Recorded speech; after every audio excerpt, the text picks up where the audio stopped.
Camilo Castelo Branco. Aquele que se atira no suicídio espera livrar-se de sofrimentos considerados insuportáveis. Também eu pensei assim. Enganei-me, porém, e sofrimentos milhões de vezes maiores, lutas infinitamente mais dolorosas me esperavam dentro do túmulo onde me escondi, pensando escapar às dores do corpo físico.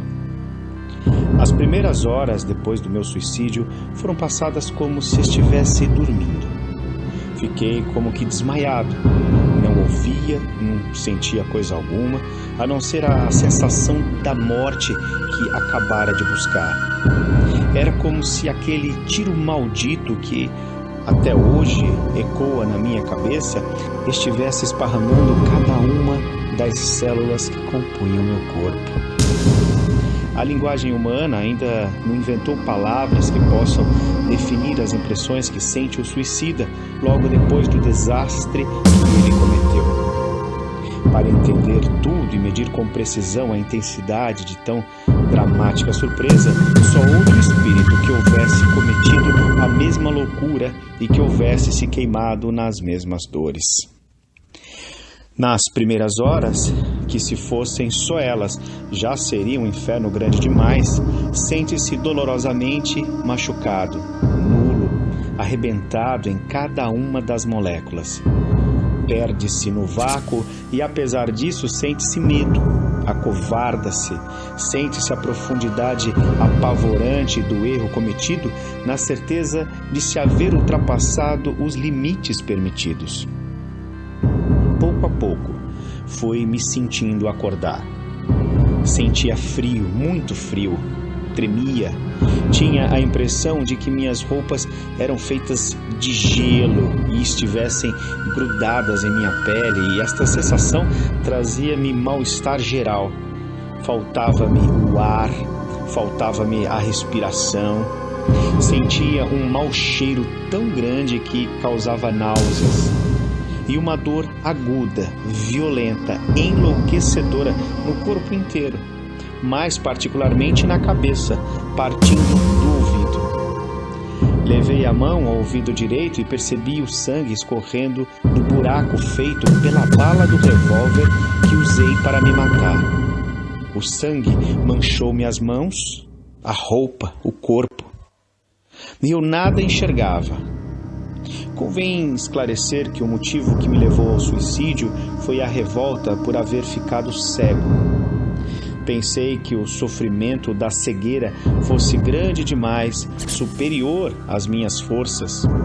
Como eu estava enganado.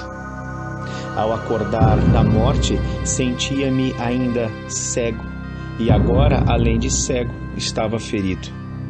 Mas eu acreditava estar apenas machucado e não morto. Sim, a vida continuava em mim como antes do suicídio. Sentindo-me vivo, acreditei que o sofrimento que fizera em mim não havia sido suficiente para me matar. Imaginei estar deitado em algum leito de hospital ou em minha casa, mas nada conseguindo ver. Era impossível reconhecer o lugar. As dores, a incerteza sobre onde estava e a solidão começaram a me angustiar. Chamei por meus familiares, por amigos que, por certo, me acompanhariam em momento tão crítico, mas o silêncio continuava. Cheio de mau humor, gritei por enfermos e por médicos. Bradei por qualquer pessoa que pudesse abrir as janelas daquele aposento em que me achava.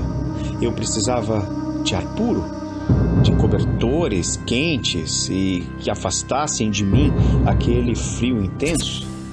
Eu precisava que fizessem um curativo na ferida do ouvido, que me trouxessem alimento e água, pois tinha fome, sentia sede. Silêncio. O que ouvi horas depois foi um vozerio que começou ao longe e foi ficando mais claro, mais próximo. Era um coro de vozes confusas e desnorteadas, como uma assembleia de loucos. Essas vozes não falavam entre si, não conversavam, gritavam, queixavam-se, lamentavam, reclamavam, uivavam, gemiam, choravam um pranto de horror, suplicavam socorro e piedade. Aterrado, sentia-me ligado, não sei de que forma, àquelas pessoas que gritavam. Suas vozes infundiam-se tão grande pavor que tentei levantar-me, querendo afastar-me para não ouvi-las. Procurei caminhar, mas não conseguia.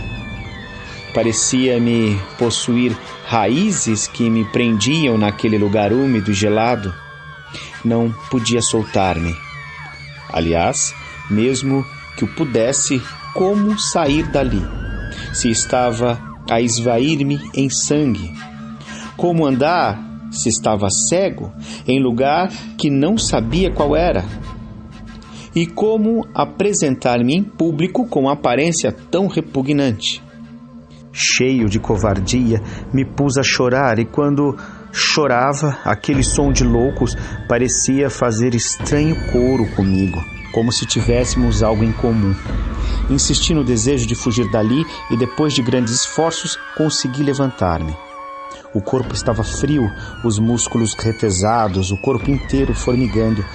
Quando fiquei em pé, o cheiro de sangue e carne podres fez-se tão fortes que senti náuseas, e o mau cheiro partia do ponto exato em que estivera deitado.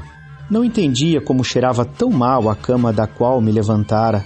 Talvez fosse pelo sangue que continuava a correr.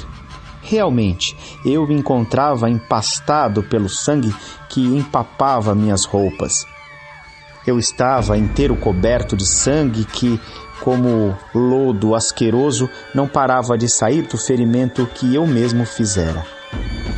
Com surpresa, percebi estar vestido com minhas melhores roupas, como se fosse a uma festa, apesar de estar preso a um leito de dor. E não entendia que um simples machucado pudesse sair tanto sangue, nem porque não havia ali alguém para fazer curativos e trocar os panos. Inquieto, vaguei pela escuridão procurando a porta da saída. Tropecei um montão de destroços e me curvei para o chão, querendo examinar com as mãos quais coisas eram aquelas que estavam à minha frente. Então, Deus, descobri que o monte de escombros era nada menos que a terra de uma sepultura recentemente fechada. Não sei como, se estava cego, pude ver o que existia em volta. Eu estava no cemitério. A loucura se apoderou de mim. Comecei a gritar, a uivar como demônio enfurecido.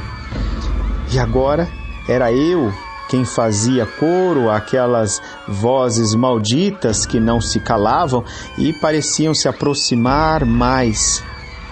O que eu fazia num cemitério? Como havia ido parar ali, assim, ferido, sozinho, fraco e doente? Era verdade que eu tentara o suicídio, mas não havia conseguido. Eu dera o tiro, mas estava vivo. Eu quis morrer, mas... E devagar, a consciência me falou coisas que eu não queria nem pensar.